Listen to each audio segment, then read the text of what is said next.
ከቤት ዜናዎች እና የጠቅላይ ሚኒስትሩ ንግግር። ከተማዋ በበርካታ ጠላቶች ተከባለች ሲሉ ጠቅላይ ሚኒስትሩ ተናገሩ።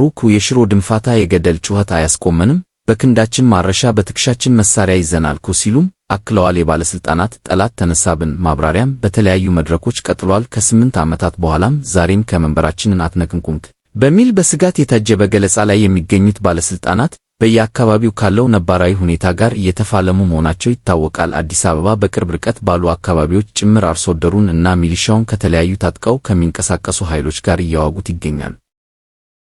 በአማራ ክልልም ጦርነት ታውጆ ለ3 ዓመታት እያደረገ ያለውን ውጊያ ሊቆም ይገባዋል የሚሉት ተራው ነዋሪዎች ብቻ ሳይሆኑ የተማረኩ የጦር አመራሮች ጭምር መሆናቸው ተመላክቷል። በሌላ በኩል የመንግስት የቀጣዩ ዓመት በጀት ከአምናው በ$1 ቢሊዮን አሽቆለቆለ። ይህ ረቂቅ በጀት በዓለም አቀፉ የገንዘብ ተቋም IMF ማሻሻያዎች መሰረት በመጪው ዓመት ከሀገር ውስጥ ከፍተኛ መጠን ያለው ገቢ እንዲሰበሰብ የሚያስገድድ ነው ተብሏል።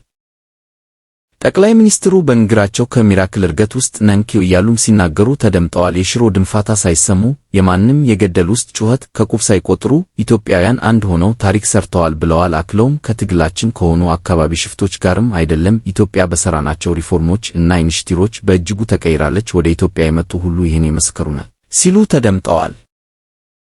ነገር ግን በከተሞች ያለው የኑሮ ውድነት የዋጋ ንረት ዜጎችን እየፈተነ ባለበትና የበርካታ ሰራተኞች የመግዛት አቅም ወደ ታች በወረደበት በአሁኑ ወቅት ይህ የዓለም መሰከረልን የተባለው ለውጥ ለብዙዎች እንቆቅልሽ ሆኗል ሲሉ አስተያየት ሰጪዎች ይገልጻሉ። አቶ ተመስገን ጥሩነህ በበኩላቸው በሰሜን በኩል ጠላቶች ተቀናጅተውብን እንቅስቃሴያቸውን ተቀላቅለው ከሽፈር አይደለም በማለት ወደ ትግራይ በሚያመላክት ሁኔታ መናገራቸውና ወልዲያም በብዙ ጠላቶች ተከባለች ማለታቸው ተሰምቷል። የትግራይ ክልል ረቂቅ አዋጅና የውይይት መድረኮች።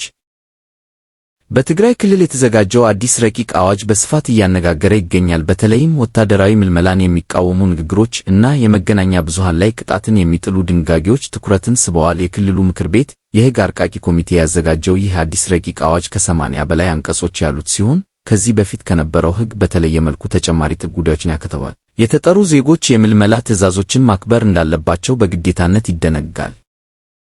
ረቂቅ ሕጉ ከወታደራዊ አገልግሎት የሚያመልጡ ሲጠሩ ሪፖርት የማያደርጉም ሆነ ጥረቶችን የሚያስተጓጉሉ ግለሰቦች ላይ የሚጣሉ ቅጣቶችን ይዘረዝራል። የጦር ኃይሉን የሚያዳክሙ፣ የሚያስፈራሩ፣ የተሳሳተ መረጃን የሚሰጡ አሊያም አገልግሎታቸውን እንዲተጉ የሚያበረታቱ ግለሰቦች እንደ ጥፋታቸው ክብደት እስከ 25 ዓመት በሚደርስ ጽኑ እስራት ሊቀጡ እንደሚችሉ ተገልጿል።